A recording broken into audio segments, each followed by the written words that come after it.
Hello, everybody, and welcome to How to Set Boundaries with Clients with fabulous Lorraine Giddick. We are very lucky to have her here today.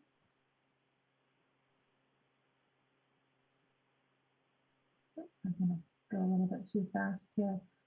So welcome to Coaching Out of the Box, How to Set Boundaries with Clients with our Master Certified Coach, Lorraine Giddick.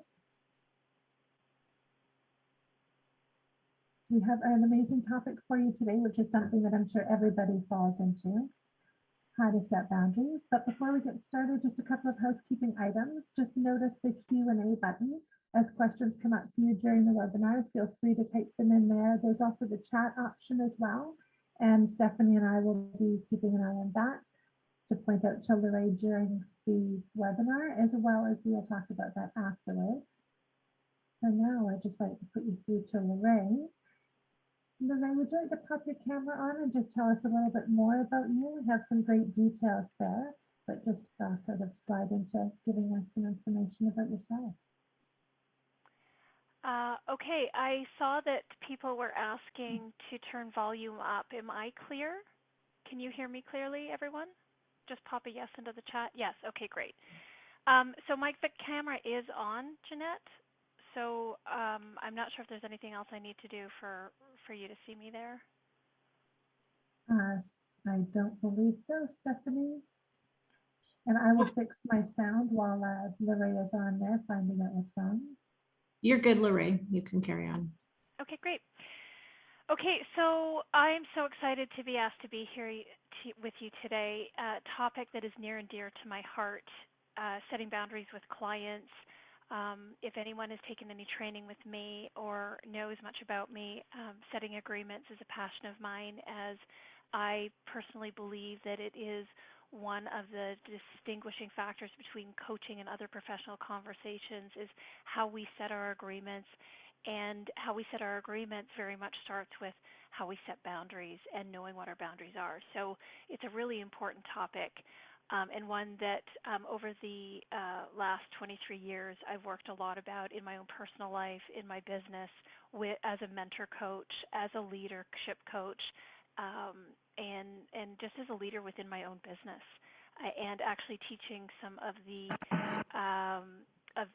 people that work in my business with me how to set boundaries for themselves, even with me, in how I work with them. So it's a wonderful, juicy place to play and talk and think about ourselves and our relationships and how we are with our clients. And as I'm sure any of you that have been in coaching for a while understand, that any of the work that we do on ourselves, any of the self-reflective self-awareness that we gain applies and trickles out in different areas of our life and ends up benefiting us. If it's not just in our business, it's definitely in other areas as well. So I am the owner of Soul Designs Coaching International. I did begin coaching in 1999. I discovered it in opening a magazine at a time I was quite lost in my life. I was moving out of a counseling career and into I didn't know what. I knew I couldn't stay in counseling. It wasn't the work that was for me. And I opened a magazine to an article that described this, the distinction and the difference between solution-focused counseling and this newly emerging thing called coaching. So that's how I ended up here. There were 3 training schools at the time that were accredited by the ICF. The ICF was only 3 years old at the time, and I've never looked back. So I'm excited to be here with you today and to bring, and my intention actually in being here is that this hour is meaningful to you and that you leave with not only some information and perhaps some knowledge, but some new things to think about, and also some places to ponder and or grow some self-awareness within yourself that you can apply to your practice and, as I mentioned, different areas of your life. Okay, as Jeanette mentioned, you may not have heard, there is a Q&A at the end. So what I'd ask if I've asked Jeanette to flag any really important questions that come across, but most questions you can pop into the chat or hold them till the end. There will be a question and answer at the end if there's anything specific that you want to discuss or get some insight or input on. So I think we can get started, Jeanette.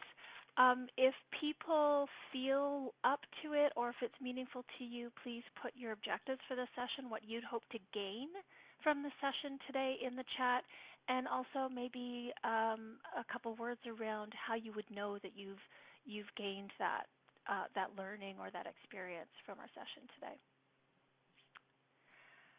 All right, so let's get started with our objectives for today. Our objectives today are establishing a foundation for a successful coaching relationship. I'll start today by really spending some time here and then moving into some definition around boundaries. So really the bulk of our time is going to be spent on point 1 and point 2. I'll introduce a model for setting boundaries that was offered to us by one of the founding and pioneer members of the coaching field, Amy Rupert, the IRA boundary model, and we will look at 6 ways to set and preserve your boundaries with clients and then open to a coaching session. Sorry, yes, I'm going to coach all of you at once. No, a Q&A. So establishing a foundation for a successful coaching relationship, let's start there. As some of you may or may not know, the ICF has 8 core competencies. Those 8 core competencies are broken down into 4 domains. And our topic today of setting boundaries with clients, the domains that we're going to be focusing on are the first domain, which is the foundational domain, the foundation for setting coaching relationships, and the first competency in the second domain, which is co-creating the relationship. And the first competency under that domain is establishing and maintaining agreements. So again, 8 core competencies. We're going to be focusing on the first 3 competencies. Competency 1 demonstrates ethical practice. Competency 2 embodies a coaching mindset. Competency 3 establishes and maintains agreements. The first 2 competencies fall under the foundation domain. The second the third core competency around agreements, that's the first competency that falls under the second domain, which is titled co-creating the relationship. And that is an important part of everything I speak about today. We are going to be focusing on, or I'm going to be focusing on, what it means for you to set boundaries, and it's essential to remember that coaching is a co-created relationship. While we as coaches, we lead and set the framework for the conversation, it is a co-creation. So there is an aspect of considering what our clients might need to be successful in coaching. So that's an aspect of this that I do want you to keep in mind, even though that we're focusing on coaches and how we set boundaries with our clients. The other key point, the importance of understanding what competencies we're really leaning into here. The reason I took some time to describe that is because the boundaries that you set with your clients often are derived or rooted in those 3 competencies, in what it means to be ethical, the definitions of coaching and what coaching is and how it's distinct from other professions, what it means for us to setting boundaries is a reflective practice. It is a level of self-awareness that we bring, and each one of us or individual coaches bring to our specific coaching relationships. And then they very much inform the agreements that we set, both for as far as the engagement, whether it's a multi-person engagement where you have a sponsor, it's a corporate coaching engagement where you have a sponsor, a client, or a team, and the coach. The setting boundaries informs the agreements that we set, no matter what the structure of the coaching is. So what is a boundary? It may be self-explanatory and very remedial, but let's start with being really clear with the next slide of what is a boundary. A boundary is a behavior we hold other people to in our presence to protect ourselves from damaging situations. So a boundary is the behavior we hold others to. This is distinct and different from a personal standard. Oh, we're still on the definition. Thank you. So personal standard is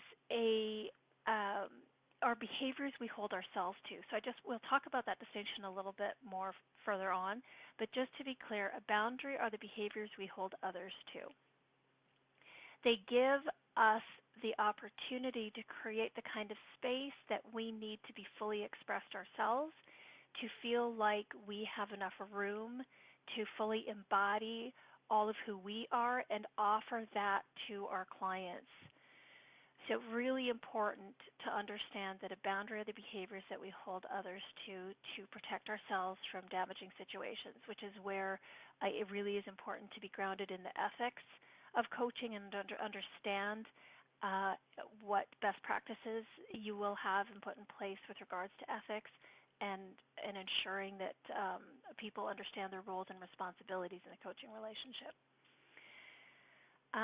So it's essential to create your sense of safety and limit the problems and impact that others might have in the or evolve in the coaching relationship, because it allows you to be present. Coaching presence is another, maintaining presence is another one of our competencies. But the way we set boundaries and agreements in our coaching informs our ability to be present. And when we're present, we can listen more deeply, we are more responsive to our clients, and we can be more impactful in the co-creation of the relationship and the impact of the coaching with our coachees. Okay, so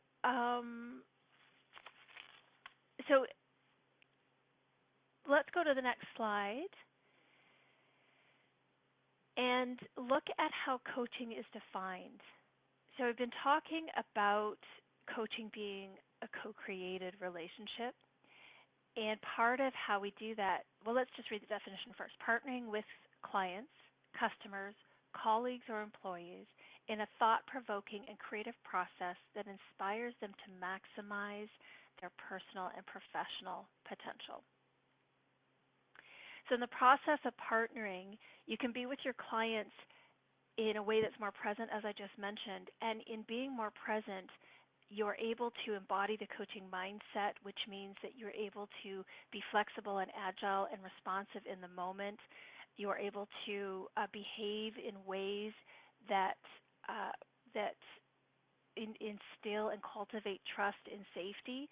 And your clients will be more able, if they know what the boundaries are in the relationship, if you set solid agreements, they understand what their responsibilities are, they understand what expectations they can have of you and what to expect of you, and you're consistent and reliable in those areas, you're partnering with your client in ways, you're being a model, and you're partnering in ways that are going to help them reach their potential, which is the definition of coaching, because people are more likely to take risks if they trust the environment and the person that they are with. So in the coaching context, our clients are more likely to take risks, do something different, if they trust us as coaches, if there's trust and safety for them in the relationship to do so. And that trust and safety can be cultivated and nurtured by the boundaries we set and how we set them and maintain them in our relationships. So again, you can see that boundaries are the underpinning of us actually achieving the results that that coaching is defined to achieve with our clients and with people that we work with. So let's move to the next slide here for a moment, Jeanette, and pause for some self-reflection. So part of embodying the coaching mindset is being willing to engage in reflective practices. So let's model that just in a small way here today by looking at this question. Who taught you about setting boundaries? Give that some thought for a moment. Maybe jot some thoughts down. And here are some other questions. Whether you ponder this now or whether you take these questions away doesn't necessarily matter. But I'd like to give you a couple of other questions that you can be thoughtful and considered around that will help you explore this idea of boundaries and where you're at with yours. So who taught you to set boundaries? Were you taught to set boundaries? If you were, in what ways were you taught to set boundaries? What is the current state of your boundaries?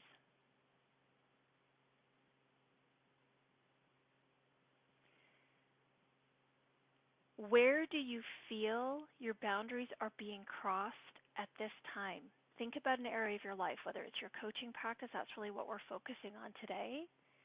But if there's another area of your life that seems more relevant at this time, exercising these questions or allowing these questions to inform that area of your life is just as productive, because if you do it in one area of your life, it's easier to do it in another.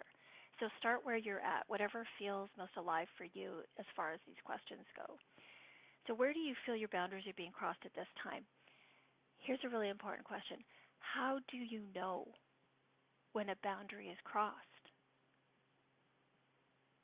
I don't know about you, but sometimes I don't know that I have a boundary in a certain area until it has been crossed. That's actually how I know. So some are really intuitive, some I really have a sense of, some I'm like, this is just a no-brainer, that, it's really important for me that people treat me in a respectful way, and this is what respect looks like for me in my coaching relationships, as far as my time goes, as far as my calendar goes. But how do I know when it's been crossed? It's important to really start to ponder here and get an idea of how you know, so you can recognize it in the moment, because we can have the best agreements in our coaching relationships. They can be as inclusive as we can possibly make them, and we can still bump into stuff as we learn and grow with our clients in the coaching context, in a coaching engagement.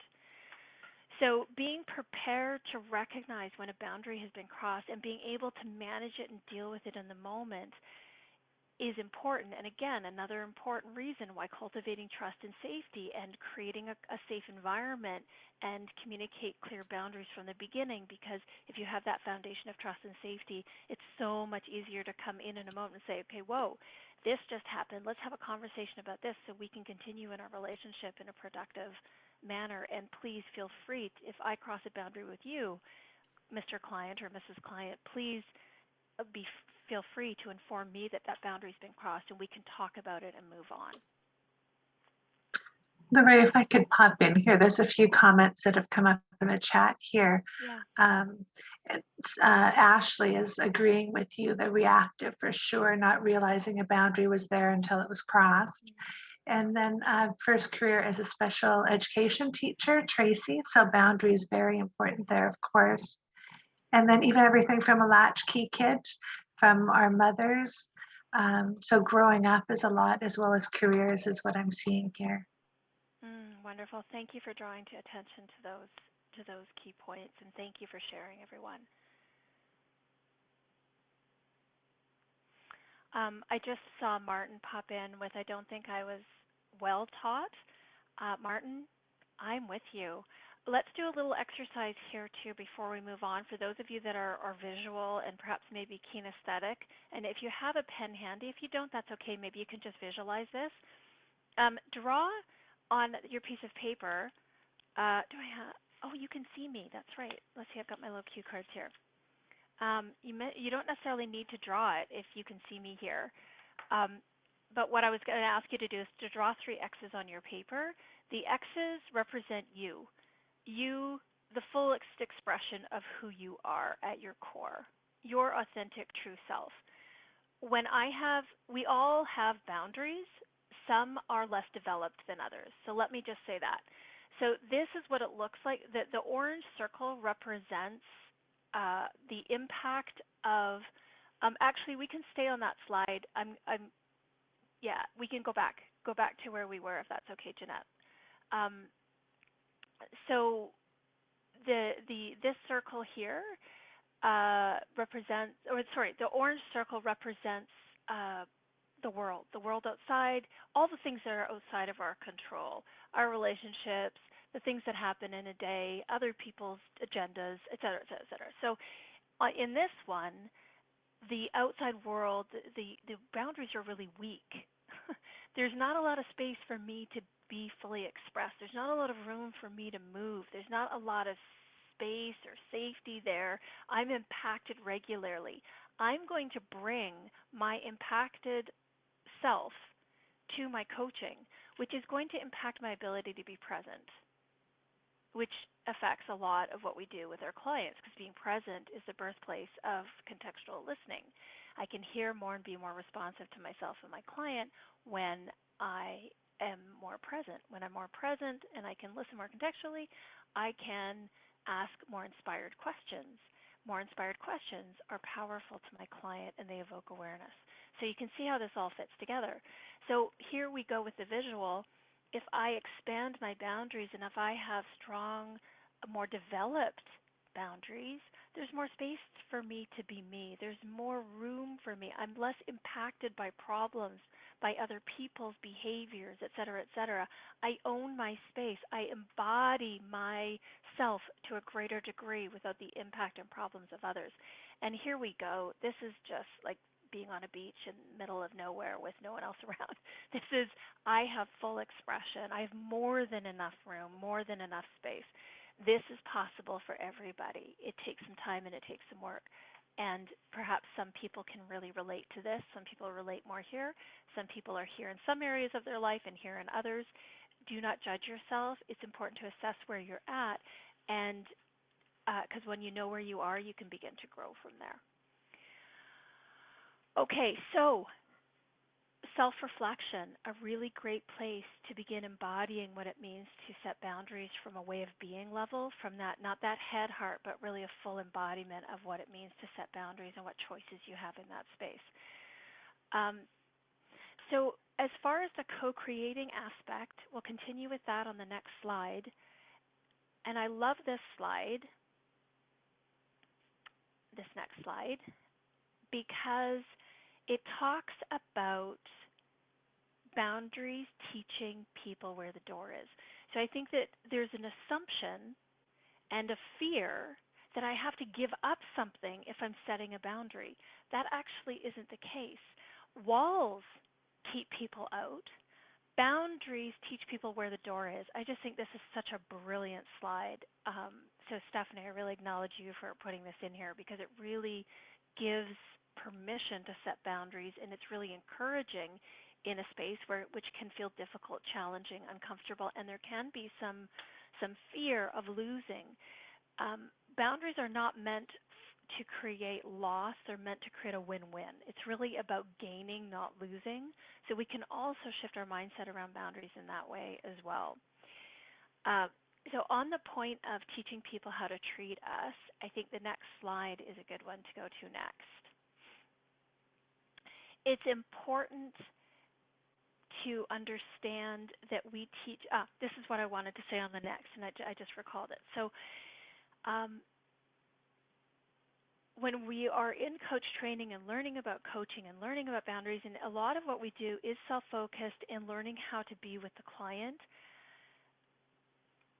something that, a nuance that I really missed when I started out as a coach was that I just assumed that because I was well versed in this thing called coaching and I was trying to figure it out myself, I didn't really make the leap to how important it was for me to teach my clients how to be coached.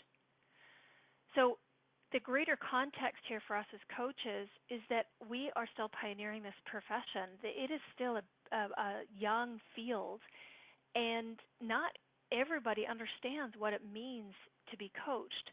So investing time in setting them in boundaries and teaching people what it means to be coached in how we set our agreements, how we invest time in asking them what they understand their expectations are of the session or the coaching is, do they understand what coaching is? All these kinds of rudimentary conversations are really essential at this time in the development of coaching, because if we lead in assuming that people know how to be coached, we could be missing some really key important boundaries that need to be in place to help people get the most impact out of their coaching experience with you. So thinking about boundaries is important, and remembering that we teach our clients not only how to treat us in the coaching relationships that we have, we also teach them how to be coached. So that was a key point that I wanted to mention on a slide previously, but so we're good here now. So in short, the boundaries that we set for our clients will help them and help us. And I just want to catch up with my notes here. I don't want to miss anything. I made some really key points here.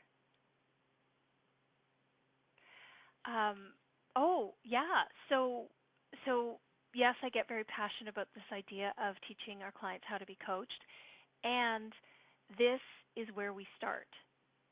What is being violated when a boundary is crossed? Knowing what's going on can be just as important as anything in helping us get started. So this is actually where we start, is knowing what's being violated when a boundary is being crossed. It's core values, it's our standards, it's our emotional needs. Those are our responsibility. And there's this assumption, I think, that sometimes, I'm not going to speak for everyone. I'll speak for myself. I make an assumption that because I want to be treated in a certain way and I treat others in a certain way, that people will automatically treat me in that way. That's not the case. Everyone has different set of values. They operate in different, everyone has different emotional needs. Needs are situational. So depending on what the situation is, I might be reacting to something that somebody's, it gets messy. So if I have a level of self-awareness, if I understand what my core values are, if I understand what my personal standards are, if I know what my emotional needs are, I can then take responsibility to ensure that I teach people, and it's more of a teach people how, like it's an educating thing. I can have more compassion for other people. I can actually have more room taking a teaching mindset, because I'm not assuming that they know. I'm actually, gosh, they don't know that these are my values. Their values might be completely different, so they're reacting and responding, or they might have a need for something, or they want to fulfill something. They need something from me. We just don't know. We can't read each other's minds, and we are all so diverse and so beautifully different. So we can honor ourselves and others by knowing what our core values are and our personal standards are and what our emotional needs are, so that we can take responsibility for getting those met. And stop putting the responsibility on others, because that's where a lot of relationship accidents happen, both in coaching as well as other places in life. And just a note on relationship accidents. Relationship accidents happen every day. They're normal, they're natural. Knowing what to do about them, recognizing that what it feels like when a boundary has been crossed, and then knowing what to do about it is a wonderful way to be able to learn, love, and continue to grow with people as you figure each other out, and while maintaining and honoring all of who you are and your fullest expression of yourself. So what are the indicators of a boundary being crossed? So that goes back to that question, how will you know? How will you know if a boundary is being crossed? So I'm asking you to get clear about what are your particular red flags? What are your indicators of a boundary being crossed, so that you know it's been crossed, so that you can then put a boundary in place, which takes us to our next slide and the next concept, which is a model to follow. And this is the model I spoke of earlier. It's the IRI model by Amy Rupert, and this is the first two parts. I'll just speak to this first. So how do we set boundaries? First, inform. That's the teaching part. Remember, you can't assume that people know how you want to be treated. It's your job to teach them. And that's what boundaries do. So informing is an important part. Informing what boundary has been crossed, informing how that feels and the impact of that on you is step one. The next step is to make a request. So request what the boundary is. Request how you want to be treated. Request the change that you seek.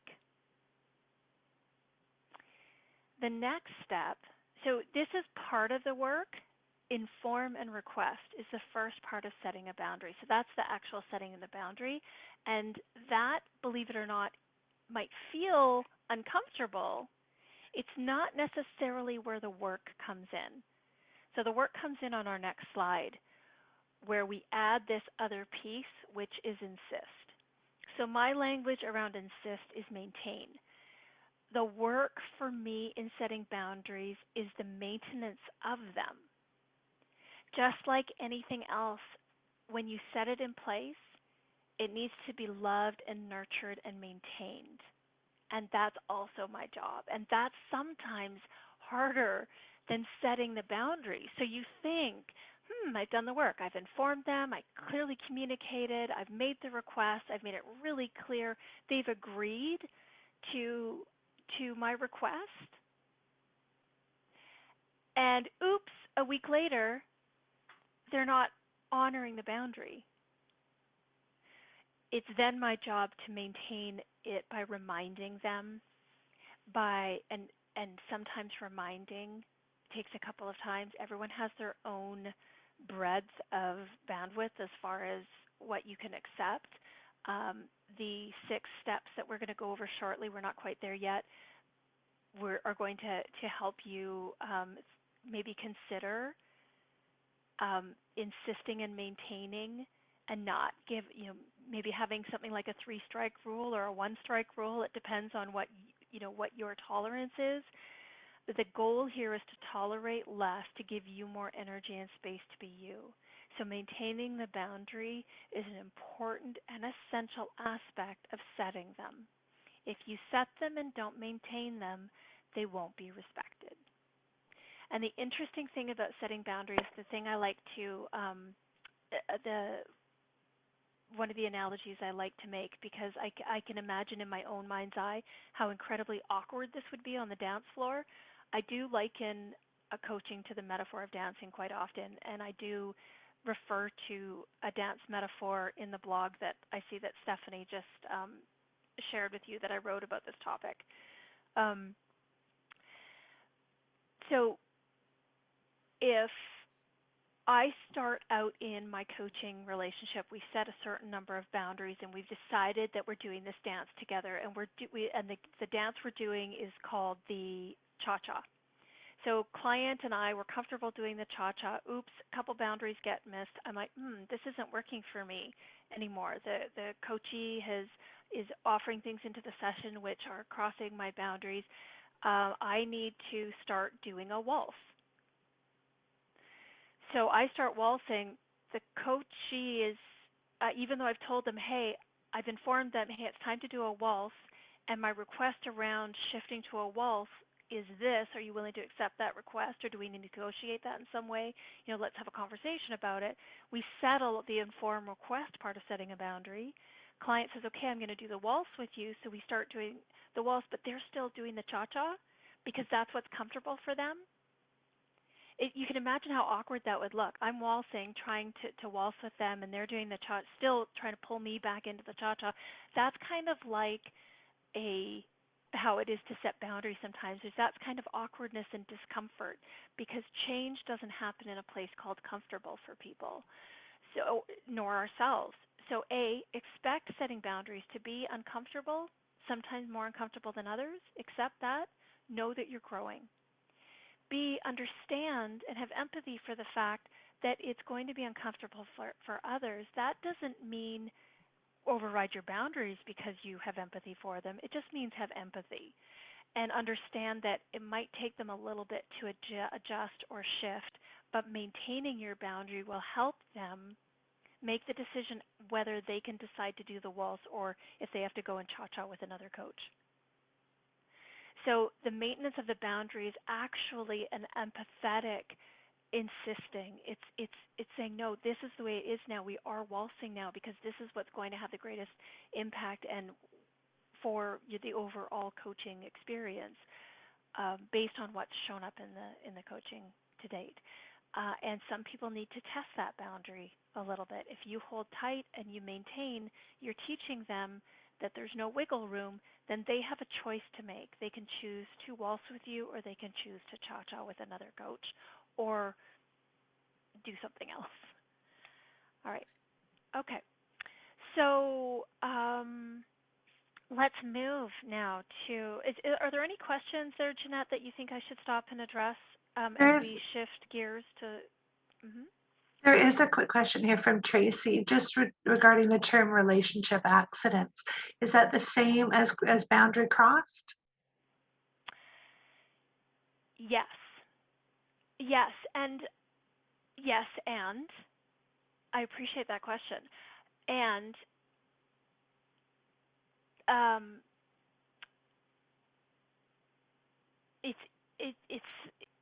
it's an accident. Like, you can tell it's not intentional. Like, so sometimes boundaries are crossed and there's a sense that there was intentional, or that there was some pushing or some pushback or something. Relationship accidents are they're happily going along and oops, I said something or did something, didn't but something needs to happen there. So it's yeah. So I'm just gonna short answer that. Yes. Wonderful, thank you. Okay. All right. So I would let's just think about a few examples here before we move on to these 6 ways. You can keep this slide up, Jeanette. Thank you. Because I think examples are helpful. That because sometimes peeling the layers back and finding your way through the complexity of some relationships are helpful. So I've got a personal example and I have a professional example. So I have a personal example where a client of mine needed to set a boundary with, so this was in her own life. So she needed to set a boundary because her husband, there was some situational things happening, and her husband was projecting anger onto her, and she wasn't okay with it. It was crossing a boundary of hers. So she stated the boundary, and the boundary was, it's not okay for you to come at me with this kind of energy, with this kind of language, with this kind of intensity. I'm willing to talk to you, and not when you're in this state. So I'm going to ask you to come to me when you've calmed down, like take care of it, handle your anger, and then come and talk to me. So it was difficult for her partner to respect that boundary. So the next time she enforced, in order to maintain that boundary, because they lived in the same home, she said, when this happens and you're not able to respect the boundary I've put in place and that we agreed to, I am going to actually tell you that I'm going to leave. So the next time this happens, I'm just going to say, hey, honey, I love you, and I'm going to leave now, and I'm going to go. And so that carried on for a while, where because he would then follow her. She would leave. So it got to the point where she said, okay, honey, I'm going to now get in the car, and I'm going to go. And then you call me when you feel better. So it took her maintaining the boundary, actually took some creativity on her part and a few coaching sessions to really wrap her head around what that meant. So sometimes setting boundaries is simple and easy. Sometimes it takes a little bit of time to maintain that boundary, insist on that boundary, and encourage and really get the message across to the people that you're setting the boundary with. I'm just going to check time here. I think I'm going to move on just because of time. So what I'd ask you to do, though, is to maybe think about your professional relationships or some professional situations that you've been in, and coaching specific situations where boundaries have been set and what it took to maintain those boundaries. And respecting your time is actually a really important one to consider, because time is valuable, your time is valuable, and I think sometimes again, I'm not speaking for everyone. I'm going to speak from my own experience. I thought as a newer coach, if I was offering more time, I was offering value. No, actually, I wasn't. I was actually creating stress sometimes for my clients because we agreed on a 45-minute session and I wasn't honoring that. So guess what? I didn't respect my time. I justified it in my own mind. And then as a newer coach, people didn't respect my time and I couldn't figure out why. So respect your time, be a model, respect your time, honor your agreements. It will go a long way with how people treat you as a result. Communicate effectively. So take some time to get clear. So these are, as per the slide before, these are 6 ways that you can set and maintain effective boundaries with your clients. Communicating effectively, very important, very clear. Checking for when you state something or you share information. One of the important things I have found in a coaching relationship specifically is what I call setting the table. Setting the table is stating the intention for the conversation, and that's really that informing part of Amy's model. So informing the client or the person that you're talking with about what's going on and what's happened. And stating part of that setting the table or informing is setting an intention. My intention is that we can work productively and generatively together in a way that's best for you and I and honors both of us. So setting a clear intention communicates effectively what your intention is and prepares someone for the conversation that you're going to have or the request you make around the boundary. So communicating effectively, taking time to put your thoughts together, get some mentor coaching on it, do some journaling, whatever you need to do to be able to be clear, concise, and laser-like in your language. Less is more when we're setting boundaries. That's another rule. When setting boundaries, less is more. Stay in control.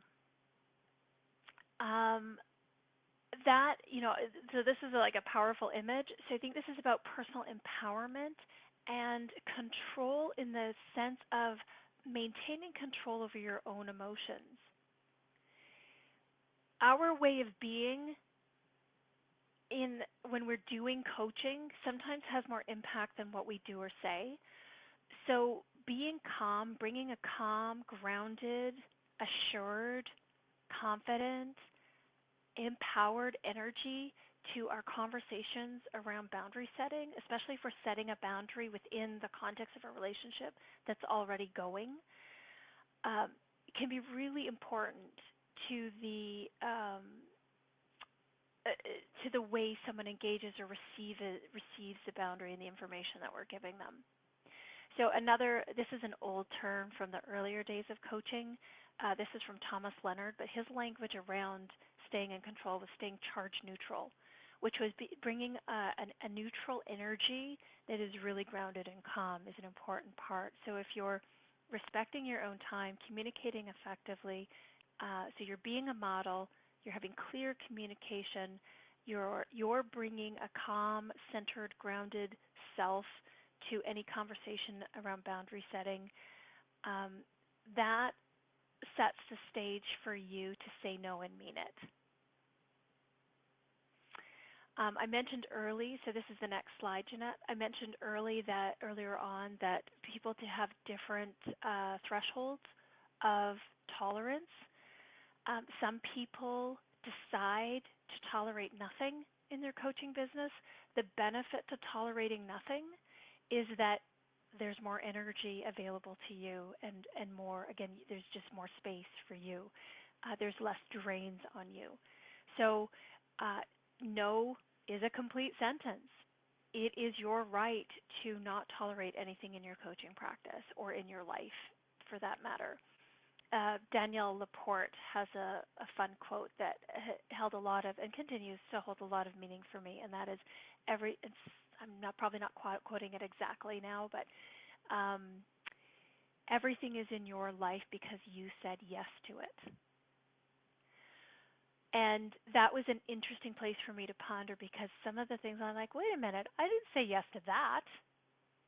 Well, guess what? You are saying yes if you don't say no. So, not saying anything and allowing something to happen, you're actually condoning the behavior. So, going back to we teach people how to treat us.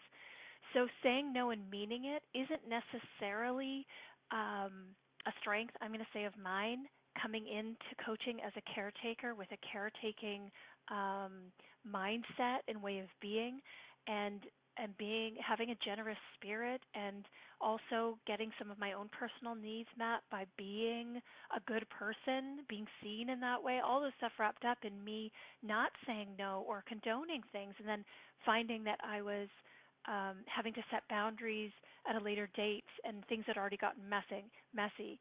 You can actually eliminate a lot of problems by really owning no as a complete sentence and saying no and meaning it and being okay with whatever someone else chooses within the context of your no. And remembering that wherever you're saying no, there's 5 yeses. Sometimes when we're setting boundaries, it feels like we're being inflexible. So don't lose sight of all the flexibility that you do offer and the places that you do have flexibility. And remember that when you have a boundary that's crossed and you need to say no, it's because something at your core, your emotional needs, your personal standards, or your core values are being tread upon or being crossed. Okay, I need to hurry up here. So I'm going to setting client expectations early and consistent. That's number 5. That's really about agreements, and the agreements that we set can be drawn from our ethics, the standards and ethics competency, and the ICF code of ethics, as well as our own boundaries. So again, being clear and doing some self-reflection in how we set our agreements is really important because it sets the foundation for success. And that's the goal in our coaching so our clients can achieve their potential. So next slide is be done with guilt. This is a big one. Be done with guilt. Let it go. Guilt is always optional, and I'm going to show you why on the next slide.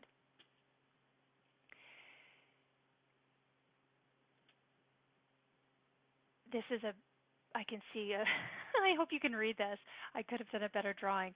But the coaching zone model is a really wonderful way to see where the impact of guilt on our boundaries. So data, let's start at the top there with data. Data comes in. Client, let's say we agreed in the initial coaching agreement that I would offer one 30-minute additional session per month, and a client is asking for multiple and just going on my calendar and signing up, and then gets mad when I cancel them. So I think, oh my goodness, he's going to be mad at me because I'm not giving him what he needs, or I'm somehow being selfish, or I should, I start thinking about that data, that the data is he's booking sessions. It's not emotional, it's not personal, that's just what is. I start thinking about it in certain ways, and my thoughts generate feelings. Often, if it's around not giving someone something they want from me, it will result in a feeling of guilt. Guilt is so uncomfortable that I'm going to take a hard right into my stuck zone, which is going back and back into thinking and feeling old ways. So the stuck zone generally represents behavior patterns from our past that don't serve us anymore. And guilt is the emotion when we allow it to that derails us into the stuck zone and back into patterns, which is why we're like, hey, how did I end up here again? Why am I feeling like this again? It's because we haven't. If you look further on the green circle, we haven't stayed clear to what we want. If I stay anchored to what I want and I remember that guilt is optional, I can bypass guilt. I can choose not to feel it. I can choose to feel discomfort and stay anchored to what I want, because what I want is what's best for all concerned. And in a coaching relationship, what I want is my client to meet their potential and for me to be able to support them to the best of my ability. And I can do that better if I'm not feeling guilty.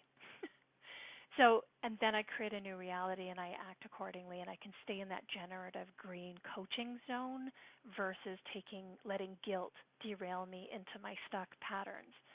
So letting go of guilt is a really, really important part of the process. Remember that guilt is optional. So that is what I had to offer, and I think I covered most of my salient points, but I would like to leave some time for some questions. That is great. Thank you so much, Lorraine. There was a few good comments in there. Going back to one of the set and preserving your boundaries, Lisa had a comment about boundaries in your contract or your proposal. Now, it sounded like that would link back to the ICF core competencies. Could you speak to that briefly? Yes. Yes, a lot of what I'm talking about, a lot of the boundaries that we'll set in our coaching relationships are in our agreements.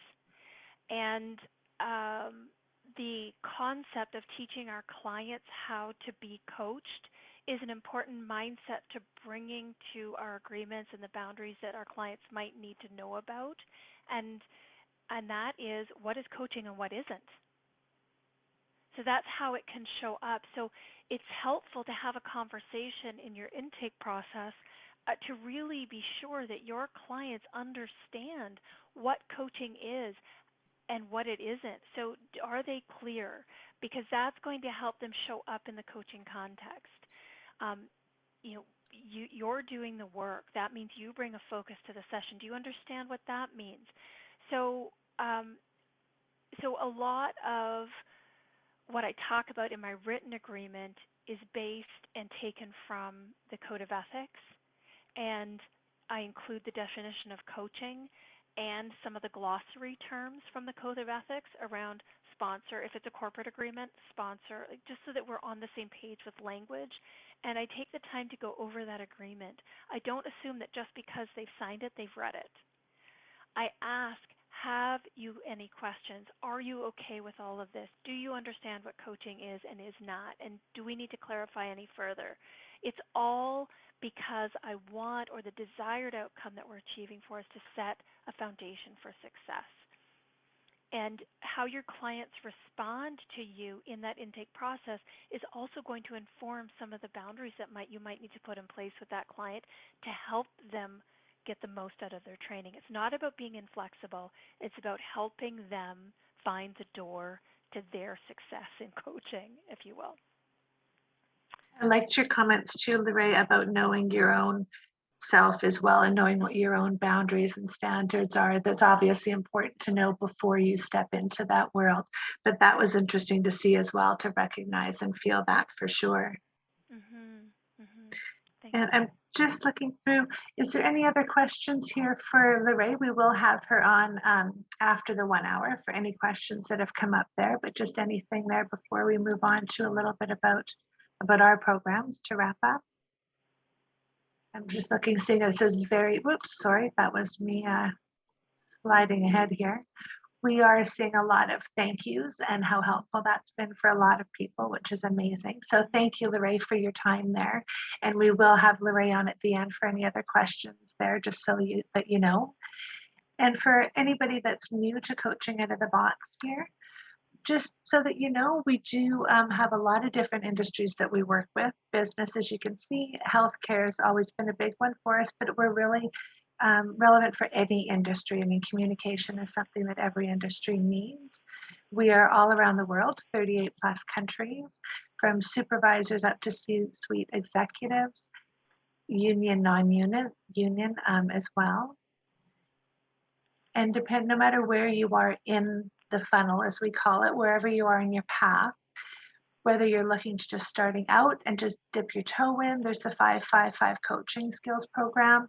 And then if you want to jump along and you're full in, you're ready to take the whole program and get credentialed, we've got our fast track program for that.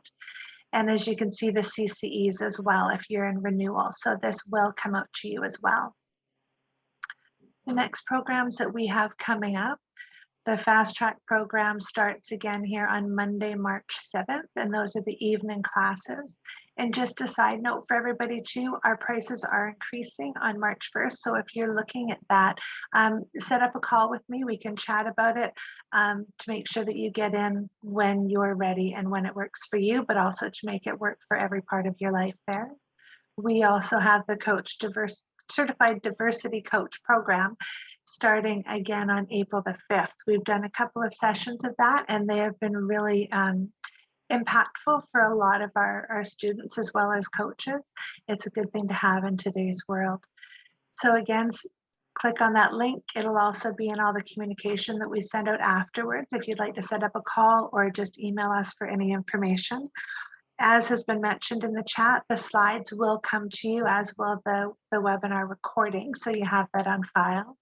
If you have stayed for the full hour, then you will also, I believe it's 1 CCE. Stephanie can chime in on that to make sure I'm not misspeaking. And I believe that is there. And other than that, before we get to the question and answer, yes, 1 CCE. Thank you, Stephanie. And just, oops, I've just lost my train of thought completely there. I just want to thank Stephanie for her help in the background as always.